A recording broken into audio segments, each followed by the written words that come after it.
Welcome to the 5-Minute Prime Podcast. Quick, actionable tips to master personal finance and real estate investing. In just 5 minutes a day, we'll help you build wealth and achieve financial freedom. Hey, Prime investors, Martin Maxwell here. Welcome back to the 5-Minute Prime Podcast. Picture this. You've got the tenant every landlord prays for, 2 years in your rental, paid you 24 times out of 24, never a noise complaint, never a late text, treats the place like they own it. And the renewal email lands, they want to stay. Great. Then you read the second line. So they want $300 a month off. $300 on a $2,000 rental. That's a 15% cut. And your first reaction is the right one for most landlords and the wrong one for you. That's absurd. The market is not down 15%. And you're right. It's down about 2. So why is your best tenant asking for 7 times what the market actually moved? Stick with me, because the answer is going to change how you read every renewal from here on out. And it starts with a number that is not printed on your lease. Let me put you in the chair. Your rent today, $2,000 a month. Your tenant. Flawless, your market, call it a Sunbelt metro, Austin, Tampa, Phoenix, asking rents down roughly 2% year over year. Soft and getting softer. So when the $300 ask comes in, you're ready to say no. You'd happily renew them at $2,000.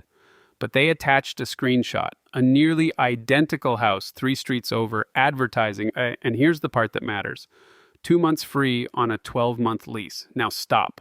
Run that comp's real number with me. $2,000 a month, but 2 months are free. So you're paying for 10 months and getting 12. 10 times 2,000 divided by 12, that's about $1,667 a month. Effective. That one line item changes everything. Face rents in your metro slip 2%, but effective rents after the free months that about 40% of the listings around you are dangling right now are down a lot more than 2.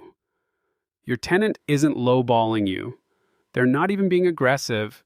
They're comparing your face rent, $2,000, to the market's real concession-adjusted rent, about $1,700. And from where they're sitting, you're the expensive one. The absurd ask just got uncomfortably reasonable. So, 3 doors. And before I tell you what I'd do, I want you to actually decide. Hit pause, pick one, then come back. Door 1, give them the $300, renew at $1,700, match the market, keep a perfect tenant, 0 turnover. Door 2, hold the line at $2,000, bet they're bluffing or bet they won't actually move. Door 3, counter, but to your number, not theirs, and maybe don't cut the rent at all. Pause, pick one. Got your answer? Good. Here's mine. And I'm going to make the case against the door most landlords pick first. That's door 2, hold the line. It feels like discipline. It's usually the most expensive thing you can do. Here's the arithmetic. A turnover, 1 vacant month and change, make-ready cleaning, ads, runs you about $3,350 on a unit like this. And here's the kicker. In this market, when you release at roughly the effective number your tenant is already asking for.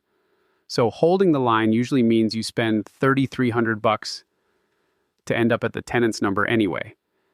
Having evicted voluntarily a tenant who paid you 24 times in a row, that's not holding the line. That's a donation. And the $3,300 isn't even the worst part. Think about what you're trading for. You're swapping a tenant with a 24-month track record, a known quantity, a sure thing, for a stranger off a screening report. And in a soft market, the applicant pool is thinner and shakier than it was 2 years ago.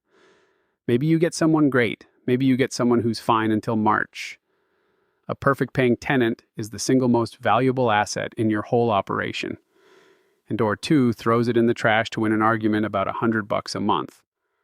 Now, door 2 isn't always wrong, and I won't pretend it is. It's right in exactly 2 cases. 1, the tenant is bluffing. That comparable is fictional, or worse than it looks, and they have nowhere to go. 2, your rent is so far under market that even after the cut, you're still at the going rate.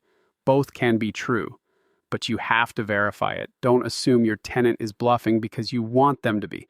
Okay, door 1, give the full $300. Here's the trap, and it's subtle. The enemy is not the discount. The enemy is discounting past what their alternative actually required. That 1667 comp is the raw number, but moving is a pain. New deposit, the hassle, the risk of a worse place. So your tenant would re-sign at a premium to that comp just to stay put. If that premium puts them at, say, $1,800 and you hand them $17, you just left $100 a month on the table for a tenant who wasn't going anywhere. Over a year, that's $1,200 you gave away for nothing, which is why 9 times out of 10, the operator's move is Dr. 3. And it's got 2 forms most landlords forget. Form 1, counter to your real relet number. Call it $1,800. And say it plainly. The market moved, here's where it actually landed, and I'd rather keep you than chase a higher number and lose you. Tenants respect that. It's honest and it's occupancy insurance. Form 2. And this is the one I'd reach for first. Don't cut the rent at all. Trade it for value. A $1,200 appliance package. A fresh paint and fixtures refresh. That costs you about 6 months of a $200 discount. But here's the difference. It doesn't recur. It doesn't reset your rent floor for next year, and your tenant feels it every single day. You just turned a price cut into forced appreciation. You made the asset better instead of just making it cheaper. And here's the wrinkle most landlords miss. That $200 a month discount, it's just gone. It's income you'll never see again, and you can't write off money you simply didn't collect. But the $1,200 appliance package is a depreciable improvement. It's an asset on your books that comes back to you over time. Talk to your CPA on the specifics, but structurally, the so-called expensive option is often the cheaper one after tax. Pair it with a 2-year lock, and you've bought yourself occupancy certainty straight through the soft patch. One honest caveat before I let you go. This is a soft, no rent control market. If you're in a rent-stabilized city, the whole calculation changes. Your increase may be capped, and the discount mechanics are different. Know which one you're standing in. So here's your challenge this week. Before your next renewal goes out, and the season's on us, most leases turn over between May and August. Do this one thing. Calculate your effective relet rent, not the face number on a listing, the number after the free month. Pull 2 real comparables, strip out the concessions, and find out what your unit would actually command empty today. Because once you have that number, the renewal writes itself. If your effective relet is $1,800, you don't argue with a $1,700 ask.